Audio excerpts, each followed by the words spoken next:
شاهد حقيقة الميليشيات وخليك واعي. شاهد. دولة الخوف. يا أخي أنا جاوع وبقول أنا جاوع 1000 مرة. خايف أقول أنا جايع. فعلا الممثلين ميتين جوع، الإعلاميين ميتين جوع. والله إن الفنانين بيموتوا جوع. الموقف الإيراني والرد الإيراني والشعب الإيراني معاشة مابش جاوعين بمعنى الكلمة، وإذا تكلمنا فإحنا عملاء ومرتزقة وإخوانا ومع العدوان الصهيوني أمريكي. ألا خوف عليهم ولا هم يحزنون.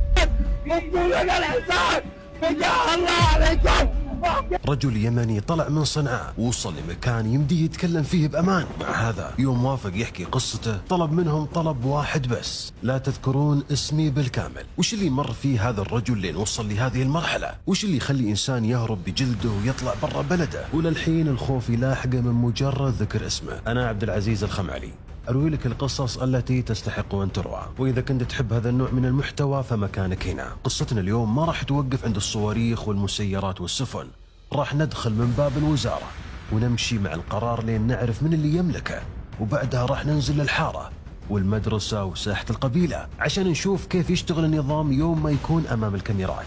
الحوثي من الداخل، قصة تستحق أن تروى. جهز مشروبك المفضل يا صديقي أو كمل نشاطك المعتاد، والآن فلتبدأ الحكاية. السلام عليكم ورحمة الله وبركاته، أهلا وسهلا. قبل كم يوم سألت هل يتهور الحوثي؟ واليوم بعد اللي صار نقدر نقول أنه الحوثي فعلا تهور.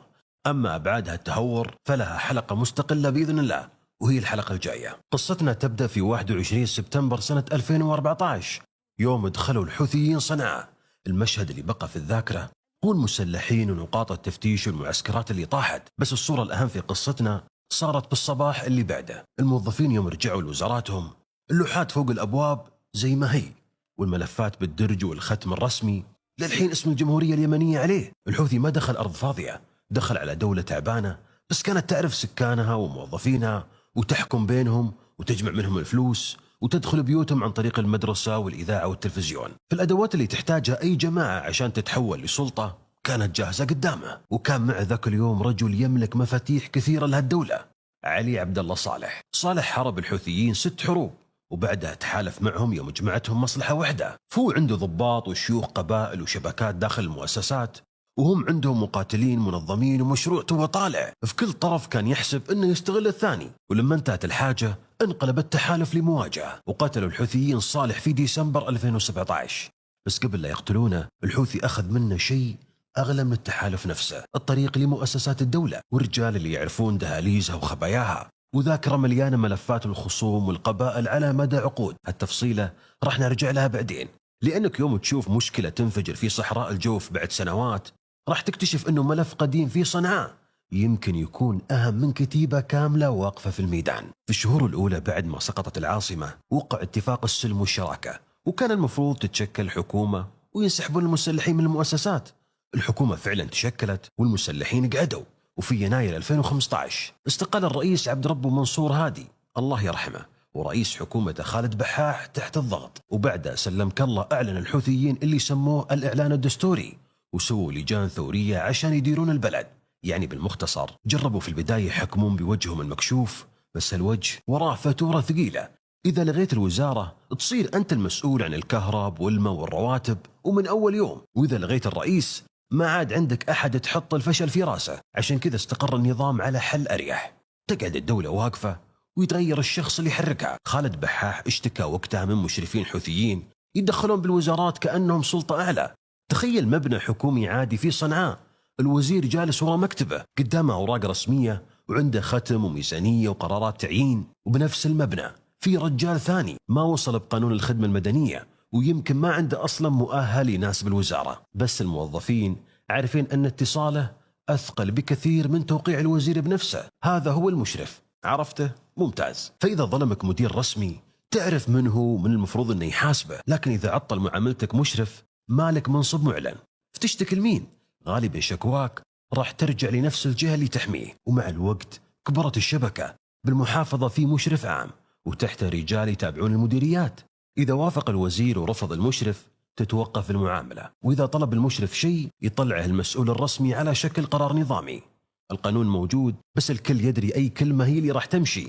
بعضهم معروف باسمه وبعضهم ما تعرف عنه إلا لقبه، أبو فلان، ما عنده أي مؤهلات بس عنده سلطة فعلية عليك. في كل ملف حساس له مشرف يتابعه داخل المؤسسة، بس الوزارة ما هي آخر محطة للقرار. عشان نعرف من اللي يقودها الشبكة ونروح للواجهة الرسمية للحكم في صنعاء. هناك نشوف مهدي المشاط رئيس المجلس السياسي الأعلى، يستقبل الوفود ويوقع القرارات ويطلع كأنه رأس السلطة. المشاط هو وجه الدولة، ووراء الوجه يطلع أحمد حامد مدير مكتب الرئاسة. في تقرير مفصل لمركز صنعاء تتبع نفوذه والملفات اللي تمر في مكتبه، لدرجة صاروا بعض اليمنيين يسمونه رئيس الرئيس. حامد ما يحتاج يظهر أكثر من المشاط، وظيفته أنه يكون البوابة اللي تمر منها القرارات والموارد للدائرة الأقرب. وإذا طلعنا فوق الاثنين نوصل لعبد الملك الحوثي. مساء الخير سيد عبد الملك. مكانه ما هو معلن ولقاءاته المباشرة قليلة، بس إنه حاضر أكثر من الجميع. صورته على الجدران وخطابه يدخل المدارس والدورات الثقافية، وهو ما عنده لقب حكومي يتغير مع كل حكومة جديدة. إعلام الجماعة يسميه قائد الثورة. هاللقب يحل مشاكل كاملة. يقدر الرئيس يتغير والوزير يطلع والحكومة بكبرها تتغير، وفي نفس الوقت يبقى قائد الثورة فوق الدولة وبدون ما يقعد على كرسي الرئاسة. وهذا ما هو معناه أن كل وزير في صنعاء ما له قيمة أو أن كل مشرف عنده نفس القوة. بعض المسؤولين يجمعون بين المنصب الرسمي والولاء للجماعة، وبعض أهل الخبرة والاختصاص عندهم خبرة ومساحة فعلية. بس القاعدة اللي تضبط النظام واضحة. الورقة تعطيك منصب، والقرب من الدائرة العليا يعطيك وزن المنصب. بهالشكل صارت صنعاء تشتغل بدولتين داخل مبنى نفسه، دولة ظاهرة تقدم الختم والاسم الجمهوري، وشبكة ثانية تختبر الولاء وتحرس الموارد وتحدد وين يوقف القرار. وراح تلاحظ ثقل هالشبكة أكثر في الأبواب اللي يدخل منها المال. جلست الوزارات القديمة تقدم الواجهة والخدمات، وجنبها طلعت هيئات جديدة للزكاة والأوقاف وتنسيق المساعدات. يعني بدل ما تتوزع الموارد الحساسة بجهاز حكومي واسع، صارت أقرب للدائرة اللي تملك الثقة والسلاح. المؤسسة القديمة ماسكة الاسم، والمؤسسة الجديدة ماسكة الصندوق. والسيطرة على الوزارات ما عطت الحوثي مكاتب بس، عطته ذاكرة دولة. صار يعرف الموظف من ملفه، والتاجر من سجله، والضابط حتى من تاريخه، والشيخ وخلافاته، وحتى معلومات الضرائب والأجهزة الأمنية صارت تحت يده. المسلح يقدر يوقفك ممكن في نقطة تفتيش، بس اللي عنده هالملفات يعرف كيف يوصل لك بعدين. في يوم اجتمع السلاح مع هالملفات، صار الاعتراض على الجماعة يمدي ينتقل بسرعة من كلام سياسي إلى ملف أمني. صديقي عبد الرحمن اليمني يقول لي: يا عبد العزيز، مرة كنت جالس مع 2 من أصدقائي، جالسين ندردش ونسولف، وجاء طاري وضع البلد وعبد الملك الحوثي. وقتها أنا أخذت راحتي بالكلام وقلت كل اللي بخاطري، لين قلت بس الرجال ما قصر. ثاني يوم أول ما طلعت من البيت وقفت عندي سيارة، غطوا وجهي وأخذوني معهم، وبالتحقيق قالوا لي: ليه تعرض الحكومة وتتكلم عن السيد عبد الملك؟ وقتها بديت أربط الخيوط. ما كان جالس معي البارح إلا 2. قلت لهم: إيه أنا اللي تكلمت. وقلت بخاطري: ليه عاد أنكر؟ البلد خربانة والدنيا أصلا خربانة عندي. المحقق قال: ولك عين تتكلم بعد؟ طلع جواله وشغل تسجيل صوتي وأنا أتكلم. يعني واحد من أخوياي ما اكتفى أنه ينقل الكلام بس، كان مسجل الجلسة كاملة. وبعد فترة تدخل واحد واسطة وطلعت. خوينا عبد الرحمن اللي قاله واحد يطلعه، بس وش مصير اللي يمثله وما عنده واسطة؟ وش مصير المئات اللي للحين بالسجون؟ عبد الرحمن اليوم بخير، بس اللي طلع فيه من هالتجربة أنك تحت حكم الحوثي ما تدري من اللي يسمعك، حتى لو كان اللي جالس جنبك خويك. وقصة عبد الرحمن يا صديقي ما كانت الحالة الوحيدة. أما القصة الجاية عاد سلمك الله في تفاصيلها وثقتها منظمة هيومن رايتس ووتش ومنظمة العفو الدولية. تقول لك في صباح 2 يناير سنة 2024 وصلت قوة لبيت القاضي عبد الوهاب قطران بصنعاء. اقتحموا البيت بعد انتقادات نشرها قطران، وهددوا أهله وحققوا معاهم. بيت مليان نساء وأطفال. المهم بعدها أخذوه بدون ما يسمحون له حتى بمحامي 3 أيام، وأهله ما يدرون وينهم فيه. وبعدها دروا أنه مسجون عند جهاز الأمن والمخابرات، وقاعد في الحبس الانفرادي أكثر من 5 أشهر لين أفرجوا عنه في 12 يوليو. قطران ما كان قائد خلية ولا كان حتى شايل سلاح، كان قاضي معروف. ومن الأشياء اللي انتقدها هي تصرفات الجماعة بالبحر الأحمر. قضى عمره كله تحت مظلة القانون، وفجأة تجيه القوة لبيته، وكان أول شيء خسره هو حماية القانون نفسه. بهالطريقة يتعلم المواطن حدود الكلام بدون ما تعطيه الجماعة قائمة بالممنوعات. يشوف وش صار بعبد الرحمن وبقاضي مثل قطران ويفهم الرسالة على طول. في سبتمبر 2024 ومرة ثانية في 2025 طالت الاعتقالات عشرات اليمنيين بسبب منشورات واحتفالات بذكرى ثورة 27 سبتمبر. وهذه ما هي ذكرى عابرة، هذه الثورة الجمهورية اللي طيحت حكم الإمامة بشمال اليمن سنة 1962. بالنسبة للي نزل منشور يمكن المسألة عنده مجرد علم وأغنية وصورة قديمة، بس الجهاز الأمني يقرأها على أنها منافسة على أصل الشرعية. أي ثورة هي اللي بدأت منها الجمهورية؟ ثورة 26 سبتمبر ولا ثورة 21 سبتمبر اللي يحتفلون فيها الحوثيين؟ فجأة ما عاد الاحتفال بالماضي بعيد عن الحاضر، يصير رأي مباشر بالنظام القائم. ومن اللي يراقب هذا كله؟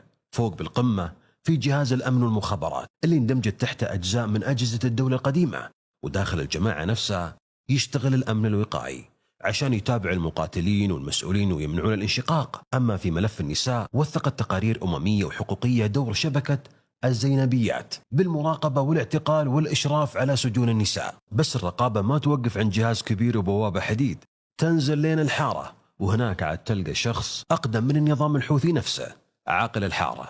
العاقل بالمجتمع اليمني كان وسيط يعرف أهل الحي، يحل مشاكلهم ويوصل احتياجاتهم للدولة. اللي تغير أنه هالوظيفة الاجتماعية دخلت ببعض المناطق ضمن سلسلة الأمن والولاء. الشخص اللي يدري من يحتاج مساعدة صار يمديه يرفع أسماء الشباب، ومين اللي حضر الفعالية، ومن اللي ينفع للتجنيد، ومن اللي تأخر عن المناسبة. وهذا ما هو معناه أن كل عاقل حارة صار مخبر، والتعميم هنا راح يظلم ناس كثيرين. المشكلة بالنظام اللي جمع بيد واحدة معرفة الحارة والقدرة على التأثير بقائمة المساعدات، بل وحتى الاستدعاء الأمني. بعد فترة ما عاد كل منع يحتاج أمر مباشر من عبد الملك الحوثي. مشرف المديرية يجتهد بزيادة عشان يثبت ولاءه، والعاقل يرفع أسماء أكثر عشان ما ينقال عنه مقصر، والموظف يوقف المعاملة قبل لا أحد يطلب منه أصلا. الناس بدأت تحرص حدود السلطة نيابة عنه، وبعد الاعتقال يجي دور القضاء ويحول التهمة لحكم رسمي.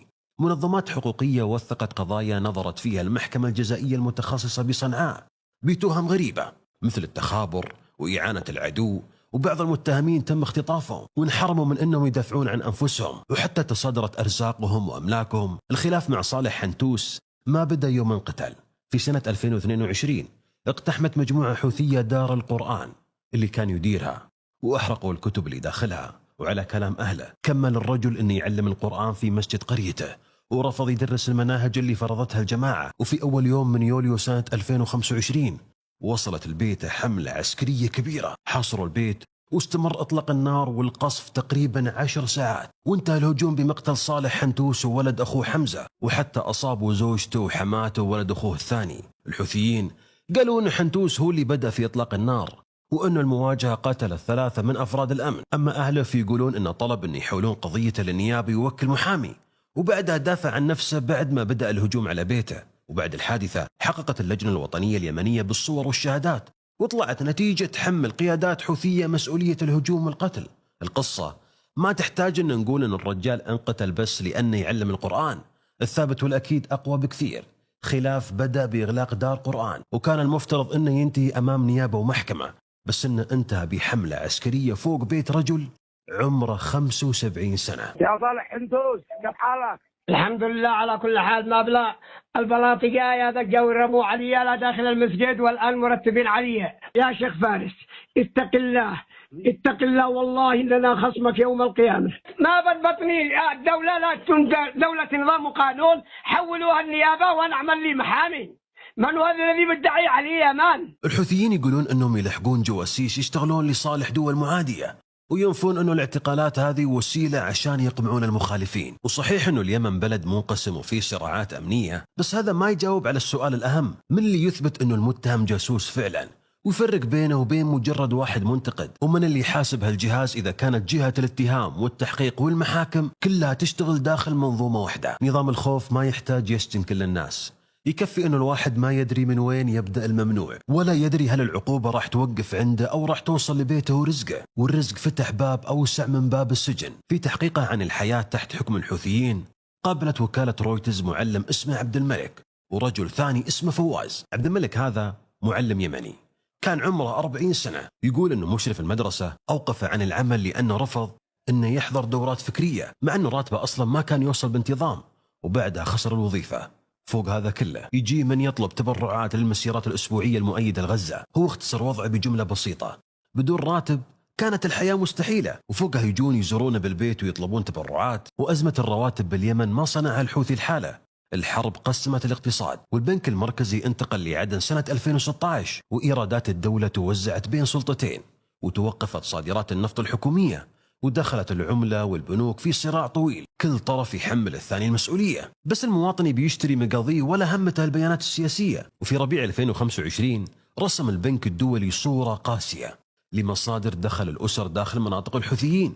يقول لك 54% تعتمد على الشغل اليومي، و18% على المساعدات الغذائية، وبس 3% تعتمد على راتب حكومي. 3%، يعني الوظيفة الحكومية صارت مجرد اسم في حياة كثير من الناس، بينما الجباية والأموال شغالين عليها طوال الوقت، ضرائب وزكاة ورسوم على البنزين والبضائع، ومبالغ مرتبطة بمناسبات دينية وسياسية. الحوثيين يقولون أنهم ما فرضوا ضرائب جديدة من يوم ما دخلوا صنعاء، وأن الإيرادات تضررت بسبب الحرب والحصار.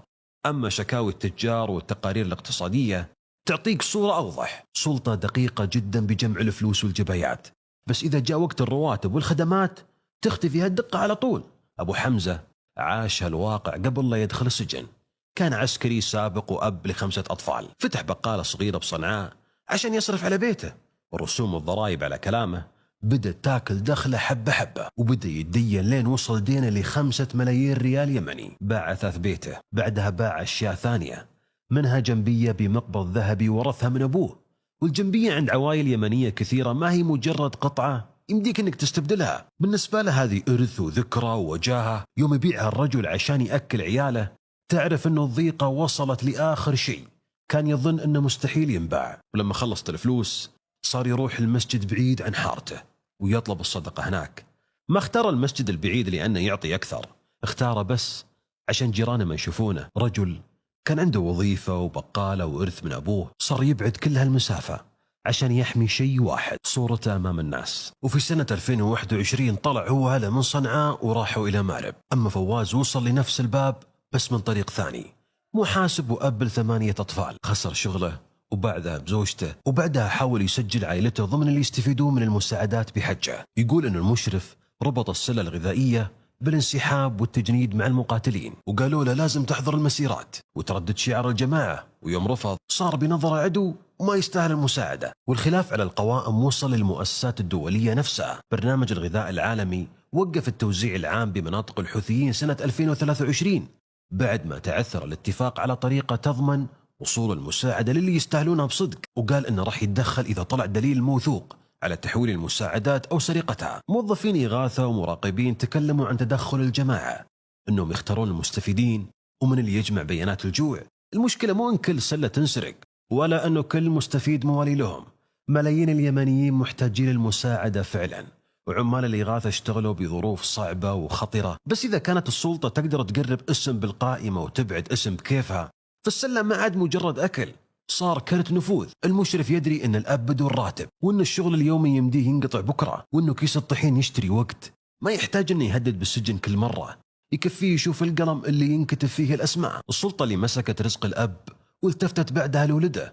الأمم المتحدة تأكد لك أنه من سنة 2010 تقريبا 1851 حالة تجنيد أو استخدام أطفال على يد الحوثيين، وحطت الجماعة بقوائم الجهات المسؤولة عن انتهاكات كبيرة ضد الأطفال. ووثقت بعد تجنيد عند قوات مرتبطة بالحكومة اليمنية حتى لو كانت بأعداد أقل. الحوثيين طبعا ينفون اتهامات تجنيد الأطفال، وبرنامج الغذاء العالمي يقول أن ما لقى دليل يمديه يتأكد منه أن فعلا يستخدمون الأكل عشان يجبرون الآباء أنهم يسلمون أبنائهم للمقاتلين. ندخل الآن بقصة عبد المغني السناني. عبد المغني يقول أنه كان عمره 10 سنوات يوم تجند، انسجن وضرب، وبعدها دخل برامج فكرية وتدريبات عسكرية، وكلفوه ينقل الأغراض والإمدادات لأطفال غيره. وكان المدربين يتكلمون عن الموت والجنة والولاء لعبد الملك الحوثي. يوم حكى قصة الرويترز كان عمره 18 سنة وعايش بمخيم للنازحين بمأرب. القصة ما تبدأ من المعسكر، تبدأ قبلها بسنين طويلة، يوم أسست جماعة الشباب المؤمن حلقات ومراكز صيفية بمناطق زيدية. في فترة التسعينيات حسين الحوثي وأخوانه بنوا عن طريقها قاعدة فكرية وتنظيمية قبل لا يملكون وزارة أو حتى جيش. بعد ما دخلوا صنعاء كبر الحجم وتغير كل شيء. نفس المشروع صار عنده وزارة تعليم ومدارس حكومية وإذاعة وتلفزيون وموظفين ومناهج يمدي يعدلها على كيفه. المراكز الصيفية ما عادت مجرد نشاط على هامش الدولة، صار لها طريق يدخل من باب المدرسة على طول. المعلم يطلب منه إنه لازم يحضر دورة، والطالب ينقلونه لمركز ثقافي وهناك يسمع تاريخ الجماعة ومعنى الشعار وصورة العدو. بعض المراكز توقف عند التعبئة الفكرية وبس، وبعض الشباب يرجع البيت بعد الفعالية أو الدورة. ما هو كل طفل دخل المركز راح للجبهة، ولا كل شاب حضر مسيرة صار مقاتل. الخطر هو بوجود ممر تدريجي، مدرسة وبعدها دورة وبعدها تدريب، وكل خطوة تحسها امتداد طبيعي للخطوة اللي قبلها. بعد حرب غزة قالته هيومن رايتس ووتش إنه ناشطين يمنيين لاحظوا زيادة واضحة بالتجنيد، وظهرت أعمار صغيرة داخل التعبئة. في مدارس أخذت طلاب لمراكز تحت مسمى نصرة فلسطين. بعض الشباب دخل بحماس ديني وسياسي فعلا، وبعض العوائل دفعتها الحاجة والفقر. وبين الاثنين في طفل أصلا ما عنده القدرة أنه يفهم الفرق بين رحلة مدرسية وبين طريق ينتهي فيه بالجبهة، وإذا رجع للشارع يلقى نفس الرسالة على الجدران وبالجنازات والمسيرات. عبد الملك الحوثي غايب جسمه بس يطلع على شاشة كبيرة في وقت يعرفونه الناس. الطفل ما يشوف مسؤول قريب يغلط ويتحاسب، يشوف قائد بعيد يشرح له الحرب والدين والسياسة من مكان ما يوصل له أحد. الهدف أبعد من مجرد تجنيد مقاتل جديد. الجيل الأول يمكن دخل مع الجماعة بسبب شيخ أو راتب أو حتى ثار أو خوف، أما الطفل اللي كبر داخل المدرسة الجديدة يمكن يوصل لسن الرشد وهو ما يشوف فيه خط يفصله بين الجماعة والدولة والدين. بس هالطفل يرجع بآخر يوم البيت والقبيلة وذاكرة اجتماعية أقدم بكثير من المدرسة، وهالمساحة بالذات ما قدر الحوثي يسيطر عليها بنفس الطريقة. وفي صحراء الريان بمحافظة الجوف طلع صيف 2026 اختبار جمع القبيلة والمشرف والسلاح في قصة واحدة. قبل ما ندخل بالمشهد خليني ألخص لك الروايات. امرأة عرفت نفسها باسم ميرا وقالت إنها بنت الرئيس العراقي الراحل صدام حسين، بس ما في أي إثبات مستقل على هالكلام. الحوثيين يقولون إن اسمها الحقيقي سمية الزبيري وإنها يمنية انتحلت الشخصية، وينفون إنه البيت اللي تقول إنه أخذ منها ملك لها أصلا.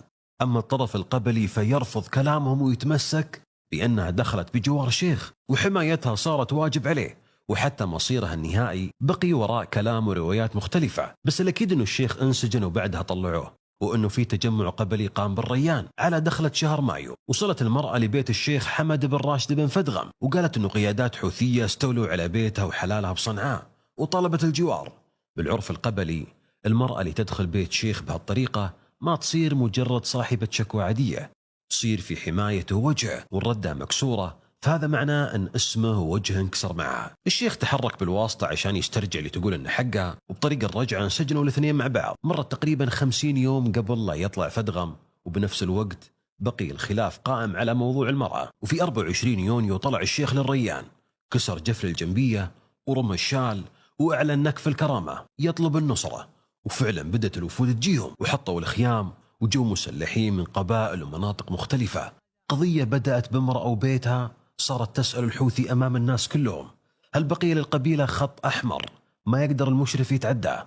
دخلت وساطات وطلعت بيانات وكل طرف حاول أنه يشرح القصة على كيفه. الحوثيين يقولون أنه المرأة سلموها لها وأنه التجمع والتحشيد ممول من برا. قيادات المطارح قالوا أنه أصل المشكلة للحين موجود، وأنه كسر الجوار والوجه ما ينتهي بفحص هوية ولا بيان قضائي. ولين تاريخ اليوم في 22 يوليو 2026 ما تحولت مطارح الريان لثورة يمنية ولا قامت منها حرب عشان تقلب الموازين بالشمال.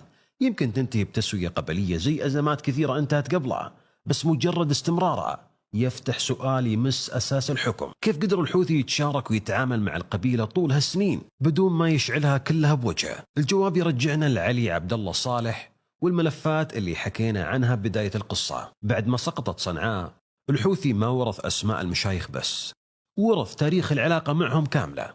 الشيخ من خصمه، أي واحد من عياله توظف، وش الثارة القديمة اللي يمديه يرجع يولع، ومين الضابط اللي يعرف يوصل له ويدخل عليه. ومع هالملفات في بعض الرجال اللي بنوها وعارفين كل دهاليزها وعارفين كيف يحولونها. وقبلها أصلا عائلة الحوثي كانت بانية نسب وعلاقات دينية ووساطات بمناطق قبلية. ولما اجتمعت هالخبرة القديمة مع ملفات دولة صالح، صار عند الجماعة أكثر من باب يدخلون منه للبيت الواحد. الشيخ اللي يتعاون معهم يكافئونه بمنصب أو رخصة تجارية ونفوذ، وإذا ركب راسه ورفض أنه يخضع طلعوا له منافس أصغر من نفس قبيلته ودعموه عشان يضعفون كلمته. ينبشون الخلافات القديمة، يدخلون بوساطات قبل السلاح، وإذا تقفلت كل هالأبواب وقتها يجي دور الاعتقال والقوة العسكرية. عشان كذا القبائل اللي واقفة مع الحوثي ما هي كلها مؤمنة بفكرة، واللي تكره ما هو كلها مستعدة أنها تحاربه.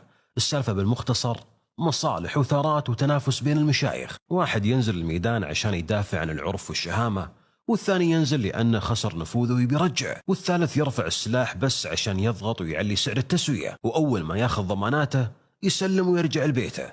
الحوثي ما يحتاج أنه يهزم القبيلة كلها، يكفي بس أنه يفصل جزء منها ويحيي جزء ثاني، ويخلي الباقيين يواجهون لحالهم جماعة عندها أجهزة دولة وسلاح أثقل بكثير. وهذا بالضبط اللي صار في حجور سنة 2019. قبائل حجور بمديرية كشر بمحافظة حجة قاومت تمدد الحوثيين. استمرت المعارك أسابيع، واستخدموا الطرفين أسلحة ثقيلة، وانزحت عوائل من المنطقة. الحوثي حاصر الجبهة وعزلها تماما، والقبائل قعدت تنتظر دعم يغير الحسبة، بس الدعم ما كان القوة اللي تكفي عشان تفك الحصار. وشوي شوي ضاقت عليهم المنطقة، وبعدها حسموا الحوثيين المعركة، وطلعت تقارير تتكلم عن قتل واعتقال وتشريد المعارضين، بل وحتى تفجير للبيوت. حجور ما أثبتت أنه القبيلة ضعيفة، أثبتت أنه قوتها ما تكفي إذا قعدت الحالة. وعشان كذا كل سلاح في الريان ما يعني ثورة، وكل خيمة ما هو معناه أنه أصحابها مستعدين أنهم يدفعون تكلفة الحرب. يمكن يكون هدف الحشود رفع سعر التسوية، ويمكن يتحول لمظلة أكبر وأوسع إذا اجتمعت تحت قبائل متضررة. وللحين الاحتمالين كلهم واردين. دراسات حديثة عن تحالفات الحوثيين القبلية تشوف أنه أطراف الأجهزة بدأت تتهالك وتخرب بسبب الاقتصاد وتعب الناس من الحرب والفجوة بين القيادات القديمة والجيل الجديد. بس بنفس الوقت الدراسات نفسها تحذرنا من القفزة لنتيجة مريحة. الحوثي للحين مسلح ومتأقلم، وعنده جهاز يعرف كيف يشتري الوقت ويفرق الخصوم عن بعضهم. دولة الخوف تكون أريح يوم يواجهها الشخص الحالة، بس إذا تحول خوف الفرد لغضب قبيلة كاملة وقتها ترتفع التكلفة. بس حتى هذا ما تضمن أنك تطيح النظام، وبقت عنده أداة تساعده تمنع غضب الراتب والقبيلة والمدرسة من أنها تجتمع في سؤال واحد، والأداة هي الحرب. في إبريل 2022 بدأت هدنة خفت المعارك الكبيرة بين السعودية والحوثيين، وفعلا وقفت الهجمات العابرة للحدود بشكل كبير، وبدأ تفاوض مباشر، وصار الكلام يدور عن خارطة طريق وفتح طرق وصرف رواتب. هذا الهدوء غير نوع الأسئلة. إذا كانت الجبهة هادية وساكتة، ليه الراتب ساكت معها؟ الحوثي يحكم صنعاء من سنين، فمتى يتحول من سلطة حرب لحكومة تنحاسب وتنسأل عن الماء والمدرسة والطريق؟ بعدها جاءت حرب غزة في أكتوبر 2023. الحوثي أطلق صواريخ ومسيرات باتجاه إسرائيل، وضرب سفن في البحر الأحمر يقول أنها مرتبطة بإسرائيل أو رايحة لها. القضية الفلسطينية عند اليمنيين قضية حقيقية وعميقة، وما اخترعها الحوثي عشان الإعلام والدعاية وبس. وعشان كذا قدر يجمع بالمظاهرات والمسيرات ناس يختلفون معه بالحكم، بس يتفقون معه في موضوع غزة. وبالنسبة للنظام، هذه كانت اللحظة اللي نقلته من موقع السلطة اللي تنحاسب وتنسأل عن الراتب لصورة المقاومة اللي تحارب إسرائيل وأمريكا. فإذا اعترض الموظف يجيه الرد الفوري أنه الأولوية للجبهة، وإذا انتقد ناشط أي قرار يصير اتهامه بتخذير البلد أسهل بكثير. والتبرع المسيرة ما عاد يقدم كأنه جباية وفلوس، صار ينحط تحت باب النصرة والواجب. أما الضربات الأمريكية والإسرائيلية باللي دمرته من بنية تحتية والضحايا المدنيين، غير استهداف المواقع والقيادات، عطت الجماعة دليل أمام الناس كلهم أن العدو موجود فعلا. وهذا مو معناه أن المواجهة مسرحية. الحوثي عنده عقيدة فعلية وعداء قديم لأمريكا وإسرائيل، ودفع ثمن عسكري وبشري. بس القضية الحقيقية تخدم السلطة ونفوذها بنفس الوقت، وما في أي تعارض بين الاثنين. ومع وقف إطلاق النار بغزة في أكتوبر 2025 خفت قوة هالكلام شوي، وبدأت أسئلة الداخل ترجع من جديد. وبعدها جت الحرب الأوسع مع إيران سنة 2026، وحطت الحوثي أمام حسبة أصعب بكثير. إيران هي حليفه الأقرب ومصدر دعم مهم، بس الشارع اليمني يتفاعل مع فلسطين بقوة أضعاف التفاعل مع الدفاع عن طهران. وفي 20 يوليو 2026 أعلنوا الحوثيين حصار بحري على السعودية، غيرت كذا سفينة متجهة لموانئ السعودية طريقها باليوم اللي بعده. المشهد مع هذا كله يخدم الصورة اللي ضبطها الحوثي وأتقنها. جماعة من شمال اليمن تطلع كقوة إقليمية تقدر تهدد طريق عالمي وتدخل نفسها بمعركة أكبر بكثير من حدود بلدها، بس السفينة اللي غيرت طريقها تجيب للحكم بصنعاء فاتورة ثقيلة بعد. اضطراب الموانئ يضغط التجارة، والضربات اللي تجيهم بالمقابل تدمر مقدرات وأصول، والإيرادات تقل، وبعدها يوصل هالأثر للتاجر والموظف وأسعار الأكل بالبيت. الحرب تعطي النظام عذر ومبرر عشان يجيش ويجمع الفلوس والجبايات وتأجل اختبار الخدمات والرواتب، بس إذا زادت تكلفتها ترجع وتاكل الفلوس اللي يحتاجها عشان يشتري فيها الولاء، وتضغط على القبائل اللي تحملت سنين من الخسائر وتفتح الباب لضرب قياداته. الحوثي يحتاج أنه يصنع عدو خارجي، بس بنفس الوقت ما عنده رفاهية أنه يصعد بدون حساب، لأنه الحرب اللي تحمي قصته وكلامه يمديها بنفس الوقت تضعف أدوات حكمه. نرجع لأبو حمزة، الرجال اللي باع أثاث بيته وباع الجنبية اللي ورثها من أبوه وترك بقالته وبعدها ترك صنعاء كلها. ومع هذا كله الشيء اللي بقي أخطر بكثير من كل اللي باعه هو اسمه الكامل. محتاج أحد يوقف ورا الكاميرا ويقول له اسكت. هو بنفسه حسب المسافة بين كلامه وبين أهله وقرر أن السلطة للحين أقرب لهم منه. وهذه تعطيك الجواب على سؤال القصة. الحوثي تعلم كيف يسيطر على الدولة بدون ما يلغي شكلها الخارجي. خلى الرئيس والوزير والختم زي ما هو، وبعدها حط بين القرار وتطبيقه شبكة ولاء تدري متى توقفه. استخدم أجهزة الدولة عشان يشوف المجتمع عن قرب، وربط الرزق والمساعدات بالمشرف بأماكن حساسة، وفتح من باب المدرسة طريق طويل يصنع جيل جديد يرى أنه الجماعة والدولة شيء واحد ما ينفصل. ولما وصل القبيلة ما واجهها كلها بالمدفع والرصاص، دخلها من باب المصالح والخصومات والنسب، وخلى القوة لليوم والأيام اللي تفشل فيها باقي الأساليب. وفوق هذا كله عطته الحرب قصة كبيرة تبرر ضغطه بالداخل وتأجل كل أسئلة الحياة اليومية والرواتب. هل هذا معناه أنه بنى دولة طبيعية؟ طبعا لا، بل بنى دولة الخوف. هو بنى نظام أقدر على أنه يعرف المواطن أكثر من أنه يخدمه، وأسرع بجمع الأموال والجبايات من أنه يصرف الرواتب. عنده قدرة حقيقية على القمع والتعبئة، وهذا سبب مهم يخلي الكلام عن سقوط قريب كلام مستعجل. الاقتصاد المتهالك ما يطيح نظام الحالة، والقبيلة الزعلانة يمديها تتصالح، والخوف الساكت ما يتحول لثورة من نفسه. الخطر يبدأ إذا اجتمعت الأشياء اللي نجح الحوثي إنه يفرقها. موظف مستلم راتبه، وقبيلة تحس أنه كرامتها انكسرت، وجيل تعب وطفش من الحرب، وهدوء يسحب من السلطة عذر العدو. إذا التقت الضغوط بوقت واحد يصير تفكيكها أصعب بكثير من أنك تعتقل شخص أو تشتري شيخ. وعشان كذا نقطة ضعف الحوثي ما هي بأنه يعرف يحكم بوقت الحرب، بالعكس معظم أدواته تصممت بوسط الحرب واشتغلت معها سنين. امتحانها الفعلي يبدأ بيوم عادي، ما في غارة يحط الفشل عليها ولا جبهة يرسل الناس لها، والمواطن واقف عند باب الوزارة يسأل عن راتبه وحقه. وقتها ما يكفي أنه يكون المشرف أقوى من الوزير، لازم الوزارة نفسها تشتغل. والآن عاد سؤالي لك، هل الخطر الأكبر على الحوثي قبيلة مسلحة مثل مطارح الريان، أو يوم هادي يضطر فيه يحكم الناس بالخدمة بدل الخوف؟ لو وصلت لهنا أشكرك على وقتك الثمين يا صديقي.